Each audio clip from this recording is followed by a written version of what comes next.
Hello CA Foundation students and I hope you people are doing absolutely well.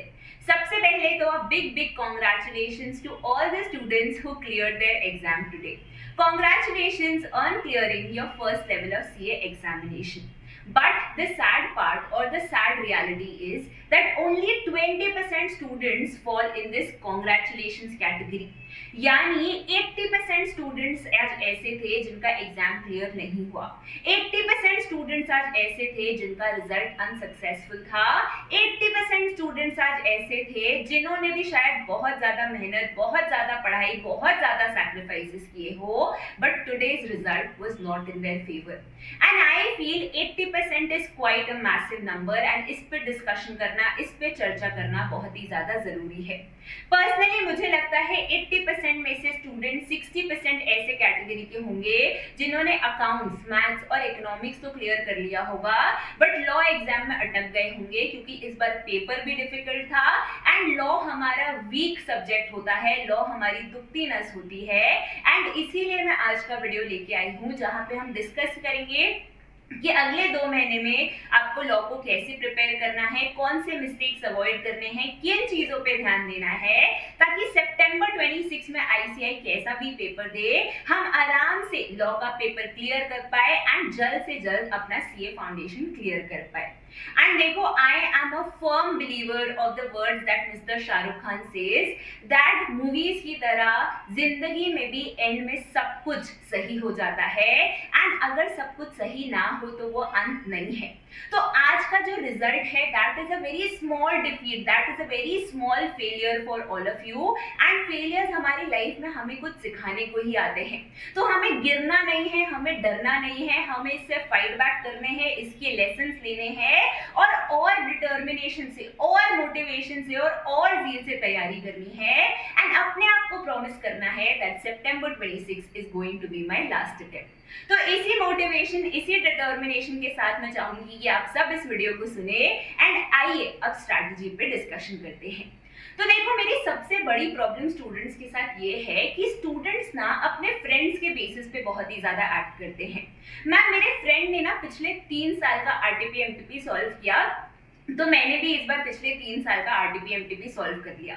Ma'am, मेरे friend ने ना उस teacher का lecture देखा तो मैंने भी उसी टीचर का लेक्चर देख लिया, भले ही मुझे समझ में आया नहीं आए. मैम, मेरे फ्रेंड ने ना स्टडी मैट के सारे क्वेश्चंस बना लिए तो मैंने भी वही सारे क्वेश्चंस बना लिए और कोई क्वेश्चंस देखा नहीं. पर मुझे बताओ, जब तुम्हारा दोस्त बुखार की मेडिसिन लेता है तो तुम साथ साथ में उस बुखार की मेडिसिन को क्यों नहीं ले लेते? मैम, कैसे बात कर रहे हो, हमें जब बुखार है ही नहीं तो हम वो मेडिसिन क्यों ले?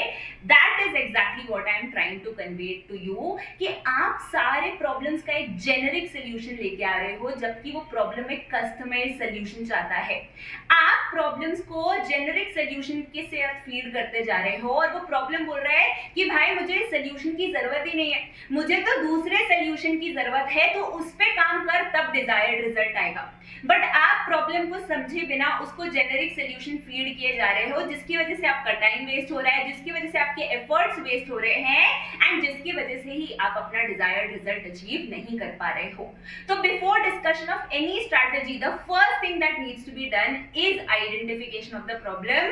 क्योंकि अगर आप प्रॉब्लम आइडेंटिफाई नहीं करोगे और सिर्फ जेनेरिक सोल्यूशन फीड करते जाओगे तो शायद मई 26 की तरह सितंबर 26 का भी पेपर आपका अच्छा नहीं जाए.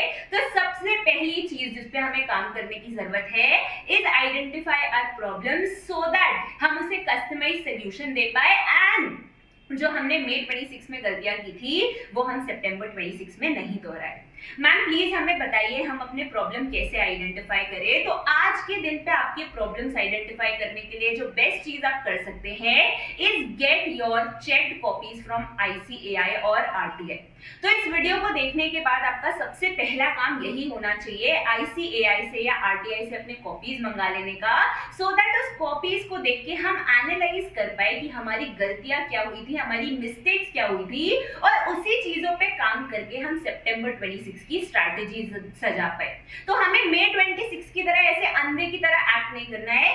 इस बार वील बी प्लेइंग स्मार्ट, इस बार वील बी प्लेइंग स्ट्रैटेजिकली, इस बार हार्ड वर्क के साथ हम स्मार्ट वर्क भी करेंगे। एंड उसके लिए सबसे पहले अपने को प्रॉब्लम आइडेंटिफाई करना है, जिसके लिए अपने को अपना इवैल्यूएटेड कॉपीज चाहिए। तो आज के आज आपका एक ही काम होना चाहिए, आरटीआई या आईसीआई के थ्रू आपको अपने कॉपीज के लिए अप्लाई कर देना चाहिए। 10 से 12 दिन में आपको अपनी कॉपीज मिल जाएंगी। And for the first time, Naveen classes is doing this for the students। तो आप आरटीआई से अपनी कॉपीज मंगा सकते हैं। एंड कॉपीज मंगाने के बाद आप मुझे इस नंबर पे अपना कॉपी व्हाट्सएप कर सकते हैं। मैं आपका पूरा इवैल्यूएटेड कॉपी एनालाइज करूंगी, आपके प्रॉब्लम समझूंगी एंड उसके बाद we can schedule an appointment और कॉल, जहां पे हम इस प्रॉब्लम का डिस्कशन करेंगे। मैं आपको सोल्यूशन के बारे में बताऊंगी, मैं आपको स्ट्रैटेजी के बारे में बताऊंगी, ताकि आप अपना अगला 2 महीना फॉर सितंबर 26 एग्जामिनेशन बड़ी स्मूथली प्लान कर पाए। सो प्लीज एक बार स्क्रीन को पॉज करके नंबर नोट डाउन कर लीजिए, ताकि जैसे ही आपके पास अपनी आरटीआई की कॉपी आए आप मुझे इस नंबर पे वो कॉपी व्हाट्सएप कर दे और मैं एनालाइज करके आपको गाइडेंस दे पाऊं, आपको सोल्यूशन दे पाऊं। तो मुझे लगता है अगर आप अपनी कॉपी मंगाएंगे या फिर आपने मे 26 का एग्जाम दिया होगा, तो आपको ये 4 टाइप की प्रॉब्लम्स ऑब्जर्व हुई होंगी, आपको ये 4 टाइप की प्रॉब्लम्स का सामना करना पड़ा होगा। सबसे पहले कॉन्सेप्ट। तो बहुत सारे बच्चों के साथ ऐसा होता है कि मैम हमें कॉन्सेप्चुअल क्लैरिटी नहीं है, मैम हमें कैसे पता चलेगा कि हमें ये प्रॉब्लम है। तो जब आप अपनी कॉपीज मंगाएंगे और आप देखेंगे कि उसमें खचाखच आंसर को कैंसिल किया गया है, यानी उसमें 1-2 मार्क भी आपको नहीं दिए गए हैं, पूरा आंसर को काट दिया गया है, या फिर मे 26 के पेपर के दौरान आपने ऑब्जर्व किया हो कि क्वेश्चन पढ़ के आपको समझ ही नहीं आ रहा ये किस चीज की बात कर रहा है, ये कौन से कॉन्सेप्ट की बात कर रहा है, मैंने एक्ट में ये पैराग्राफ कहाँ पढ़ा है, तो आपको समझ जाना चाहिए that you are facing the problem of lack of conceptual clarity, यानी अभी तक आपके कॉन्सेप्ट जो है वो क्लियर नहीं है। एंड इसके लिए आपको क्या करना चाहिए, इसके लिए आपको जिस भी पोर्शंस में कंफ्यूजन है उसके लेक्चर्स एक बार दोबारा देखने चाहिए, या फिर आपको क्या करना चाहिए, जो पोर्शंस में आपको प्रॉब्लम हो रहा है एक बार उसको दोबारा दोहराना चाहिए, एक बार उसको दोबारा रिपीट करना चाहिए और उसके बाद लेक्चर से टैली करना चाहिए कि जो आपको समझ में आ रहा है इस कॉन्सेप्ट का, क्या आपके टीचर ने भी वही बताया था या नहीं बताया था। साथ ही साथ मैं रेकमेंड करूंगी कि जितने भी बच्चों को ये कॉन्सेप्चुअल क्लैरिटी वाली प्रॉब्लम आ रही है, प्लीज अगर आपका कोई भी बैकलॉग है तो उसको क्लियर कर दीजिए, क्योंकि कई बार हमारे बैकलॉग्स होते हैं क्लासेस की और हम खुद से मनगढ़ंत कहानियां बना लेते हैं अबाउट सर्टेन डेफिनेशंस और सर्टेन मैटर्स, और उससे भी हम एग्जाम में गड़बड़ घोटाला कर देते हैं। तो अगर आप इस कैटेगरी में फॉल करते हैं जहां पे आपको कॉन्सेप्चुअल क्लैरिटी नहीं आ रही है, जहां पे आपको कॉन्सेप्ट्स में कंफ्यूजन है, तो मैं अभी आपको 2 ही सोल्यूशन रेकमेंड करूंगी कि अगर बैकलॉग्स है तो उसको क्लियर करिए, और दूसरा अगर आपको किसी भी पोर्शन में कंफ्यूजन है, आपको समझ में आ रहा है ये पोर्शन उतना क्लियर नहीं है, तो एक बार जाके वो लेक्चर फिर से रिव्यू कर लीजिए, एक बार जाके वो लेक्चर फिर से देख लीजिए, ताकि आपका कॉन्सेप्ट पूरा क्लियर हो जाए। सीए फाउंडेशन लेवल पे स्पेशली स्टूडेंट्स ये बहुत बड़ी गलती करते हैं। होता क्या है कि अगर वो लॉ को 3 घंटा दे रहे हैं तो ये यूजुअली अपना टाइम कैसे डिवाइड करते हैं, पहले 1 घंटे में मैंने सारे कॉन्सेप्ट्स पढ़ा, दूसरे 1 घंटे में मैं उसको लर्न करूंगी और तीसरे घंटे में मैं उसका क्वेश्चन सॉल्व करूंगी। But trust me when I से दिस, अगर आपका कॉन्सेप्ट क्लियर नहीं है ना, तो जो दूसरे घंटे में आप उसको याद कर रहे हैं, आप याद नहीं कर रहे, आप सिर्फ रट्टा मार रहे हैं, और जो तीसरे घंटे में आप क्वेश्चन सॉल्विंग पे आए हैं ना, आपसे कोई भी क्वेश्चन नहीं बनेगा। सो conceptual clarity is very important. In fact, it is the base to all of the things that you need to do आगे। तो प्लीज मेक श्योर आपके कॉन्सेप्ट्स क्लियर है। एंड अगर आप इस कैटेगरी में फॉलो करते हैं तो मुझे लगता है 3 घंटे में से 1.5 से 2 घंटे आपको कॉन्सेप्ट्स पे फोकस करना चाहिए, उसके क्लैरिटी पे फोकस करना चाहिए, बाद बाकी याद हो जाएगा आपको अगर कॉन्सेप्ट क्लियर होगा, एंड क्वेश्चंस भी आसानी से बन जाएंगे। दूसरा कैटेगरी आता है कि मैम मुझे ना क्वेश्चन देके कॉन्सेप्ट क्लिक किया, मुझे क्वेश्चन देके कॉन्सेप्ट समझा कि यहाँ पे किस चीज के बारे में बात हो रही है, किस चीज पे क्वेश्चन पूछा गया है, पर मैम मुझे एग्जाम हॉल में कुछ क्लिक ही नहीं हो रहा था, मुझे एग्जाम हॉल में कुछ याद ही नहीं हो रहा था। तो इन दैट केस मैं बोलूंगी आपका कॉन्सेप्ट तो क्लियर है, बट आपको रिटेंशन की प्रॉब्लम है, यानी आप याद कर तो लेते हो पर याद रख नहीं पाते हो, एंड इन दिस केस आपको रिटेंशन पे ज्यादा काम करने की जरूरत है। What do I mean by retention पे पे ज्यादा काम करने की जरूरत है, तो आपको याद करना तो है, साथ ही साथ आपको याद रखने पे भी फोकस करना है। एंड वो आप कैसे कर सकते हैं? तो मैंने 40-45 मिनट देके कॉन्सेप्ट पढ़ा, अब अगले 1 घंटे में उसी को बार बार दोहराऊंगी। Either that can be done from continuous speaking, या फिर आप स्क्रिबल रिविजन कर सकते हैं। आपको जो भी कॉन्सेप्ट सूट करे, आपको लिख लिख के याद करना कॉन्सेप्ट सूट करे तो आप वैसे कर सकते हैं, अगर आपको बोल बोल के याद करना कॉन्सेप्ट सूट करे तो आप वैसे कर सकते हैं। बट आपका ज्यादातर टाइम रिपीटेशन पे जाना चाहिए, बार बार चीजों को रिपीट करने पे जाना चाहिए। इससे क्या है, हमारा ब्रेन उस बात को रजिस्टर कर लेता है, हमारे ब्रेन में वो चीज जाके छप जाती है, तो there is a high chance कि आप वो चीज भूलेंगे नहीं। तो अगर आप इस कैटेगरी में फॉल कर रहे हैं, जब पे आपको चीजें समझ तो आ रही हैं, आप चीजें याद भी कर ले रहे हैं बट याद रख नहीं पा रहे हैं, तो इन दिस केस हमें रिटेंशन पे ज्यादा फोकस करना है, बार बार उसको बोलने पे ज्यादा फोकस करना है। तो जब आप 3 घंटे लॉ को देंगे तो यहाँ पे आपका फोकस होना चाहिए कि मैं ज्यादातर टाइम उसको रिपीट कर रही हूँ, ज्यादातर टाइम उसको बोल रही हूँ या लिख रही हूँ, ताकि मेरा माइंड उसको रजिस्टर कर ले। साथ ही साथ जब आप नेक्स्ट डे फिर से लॉ की रिवीजन स्टार्ट कर रहे हैं ना, तो पिछले दिन आपने पढ़ा था वो भी एक बार रिपीट करिए, ताकि माइंड के उसके भूलने के चांसेस बहुत ही ज्यादा कम हो जाए। तीसरा, मैम मुझे कॉन्सेप्ट्स पता था, मुझे चीजें याद भी थी, बस मैं आंसर लिख नहीं पाया। मैम मैं आंसर क्यों नहीं लिख पाया? क्योंकि मैंने इनफ राइटिंग प्रैक्टिस की नहीं थी, या फिर मुझे कभी सिखाया ही नहीं गया था कि आंसर लिखना कैसे है, और एग्जाम हॉल में मैं कंफ्यूज हो गया कि स्टार्ट कहाँ से करूँ, एंड कहाँ से करूँ, क्या बीच में लिखूँ। तो अगर आप इस प्रॉब्लम से डील कर रहे हैं, देन फ्रॉम टुमारो इटसेल्फ जो भी कॉन्सेप्ट आप पढ़ रहे हैं, आपको मेक श्योर करना है आप हर रोज एक क्वेश्चन का आंसर जरूर लिखिए। अब वो एक क्वेश्चन आरटीपी से हो सकता है, एमटीपी से हो सकता है, स्टडी मटेरियल से हो सकता है, आपके पास जो क्वेश्चन बैंक है उससे हो सकता है, कहीं से भी आप एक क्वेश्चन का आंसर लिखिए, पर वो आंसर जरूर लिखिए। और आंसर लिख देने से सिर्फ काम खत्म नहीं होता, आंसर लिखने के बाद आपको उसको सजेस्टेड आंसर से कंपेयर करना है एंड देखना है आपकी प्रॉब्लम क्या है। आप देखेंगे कि जब आप कंसिस्टेंटली एक्सरसाइज कर रहे हैं ना, तो 20वें दिन तक आप देखेंगे आपके आंसर्स थोड़े बहुत अब सजेस्टेड आंसर से मिलने लग गए हैं। आप देखेंगे 30th 40th डे तक आपके आंसर जो है अब सजेस्टेड आंसर से सिमिलर हो गए हैं। सो इफ यू फील कि answer writing is your problem, then आपके लिए एक ही चीज है, आपको कंसिस्टेंटली आंसर राइटिंग करना है, हर रोज विदाउट फेल एक आंसर लिखना है, एंड आप खुद देखेंगे that with consistency your answer writing skill has improved a lot. But अगर आप ऐसे कैटेगरी ऑफ स्टूडेंट है जिसको लगता है कि मैम मुझसे इतना आंसर राइटिंग खुद से नहीं होगा, then that case you can enrol for a writing practice batch. 20 से 21 दिन का बैच है, डाउनलोडेबल मोड पे अवेलेबल है, आप अपने ईज पे उसको देख सकते हैं। एंड उस 20 से 21 दिन के लेक्चर में हमने हर यूनिट, हर चैप्टर के जो भी इंपॉर्टेंट क्वेश्चंस है from RTP, MTP, study material सब कवर किया है। तो that is a full coverage batch. तो अगर आपको लगता है कि आपको आंसर लिखने में प्रॉब्लम हो रहा है, तो आप डेफिनेटली उस बैच को ऑप्ट कर सकते हैं। साथ ही साथ exclusively for September 26 students taking inspiration from the May 26 paper, मैं लेके आ रही हूँ आप सबके लिए एक 10 डे प्रैक्टिस बैच, जहाँ पे 10 दिन हम इंपॉर्टेंट चैप्टर से, इंपॉर्टेंट यूनिट से सारे AI बेस्ड क्वेश्चंस प्रैक्टिस करेंगे। तो जो भी इंपॉर्टेंट टॉपिक्स है, जो भी इंपॉर्टेंट यूनिट्स है जिसमें हमें लगता है कि यार इसके कॉन्सेप्ट में बच्चे कच्चे रह सकते हैं, इसके कॉन्सेप्ट से ICI क्वेश्चन पूछ सकता है, तो उससे मैं खुद AI बेस्ड क्वेश्चन डेवलप करूंगी और हम उसकी आंसर राइटिंग प्रैक्टिस करेंगे, हम उसको समझेंगे, ताकि इस बार अगर ICI पूरा का पूरा भी AI पेपर बेस्ड बना देना तो भी हम उसको आराम से क्लियर कर पाए। हमने अब ICI अपना दिल कठोर कर लिया है, अब तुम कोई भी सिनेरियो दो हम उसको आराम से क्लियर कर पाएंगे।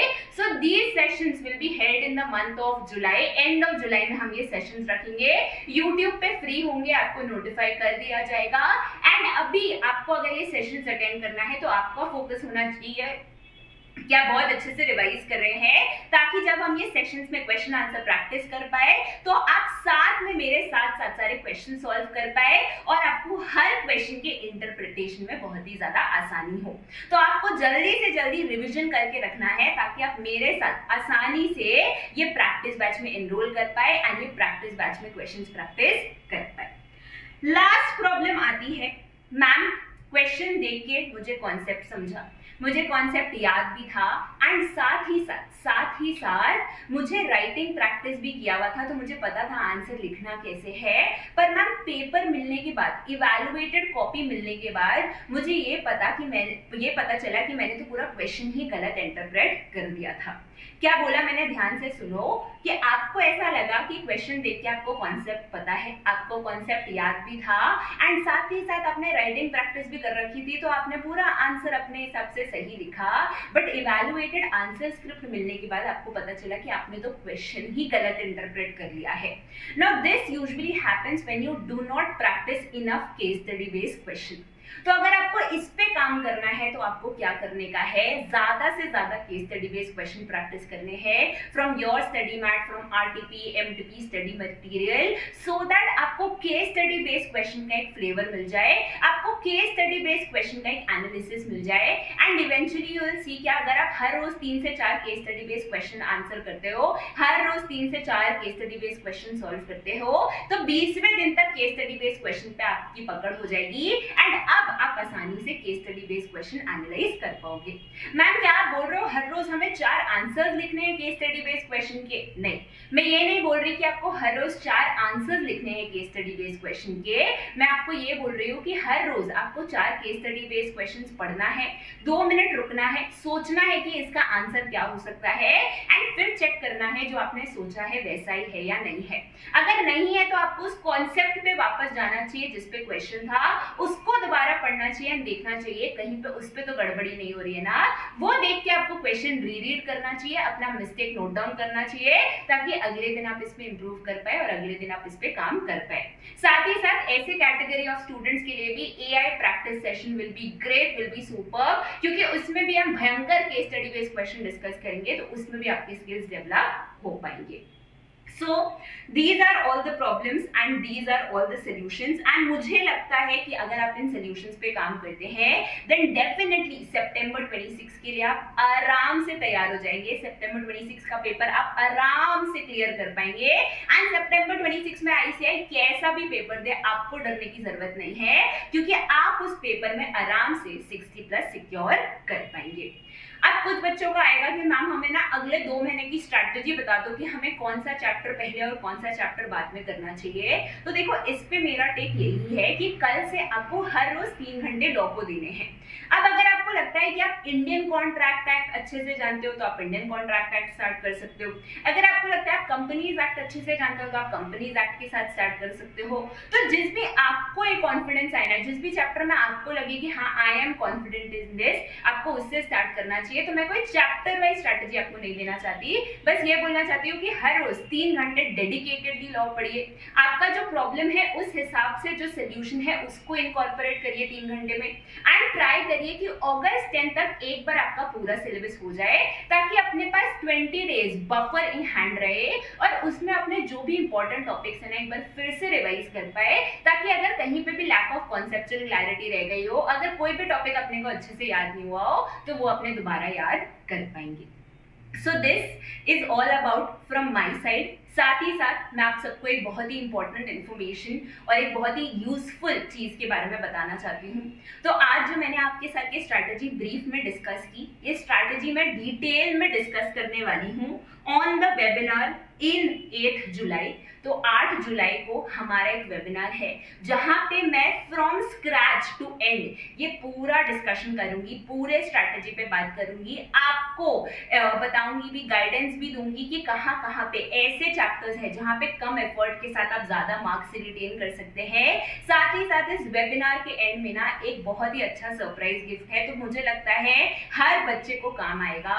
सो if you want to register for this webinar, मैं इसी वीडियो के डिस्क्रिप्शन में वेबिनार का लिंक दे रही हूँ, आप प्लीज एक बार उसको क्लिक करके वेबिनार ज्वाइन कर लीजिए and trust me on my words when I से दिस कि 8 जुलाई पे जब आप 1 घंटा ये देंगे ना इस वेबिनार को, that will be the most 1 hour और most worth 1 hour of that entire day of yours. तो प्लीज प्लीज प्लीज ये वेबिनार जरूर से अटेंड करिए, स्पेशली ऑल दोस्त जिन्होंने इस बार एग्जाम्स नहीं क्लियर कर पाए जस्ट बिकॉज ऑफ लॉ। तो आपके लिए ये वेबिनार बहुत ही ज्यादा इंपॉर्टेंट है and see you all in the webinar. बाद बाकी मेरे साइड से इतना ही है, और जाते जाते भी यही बोलूंगी कि डरना नहीं है, थकना नहीं है, अच्छे से प्रिपेयर करना है।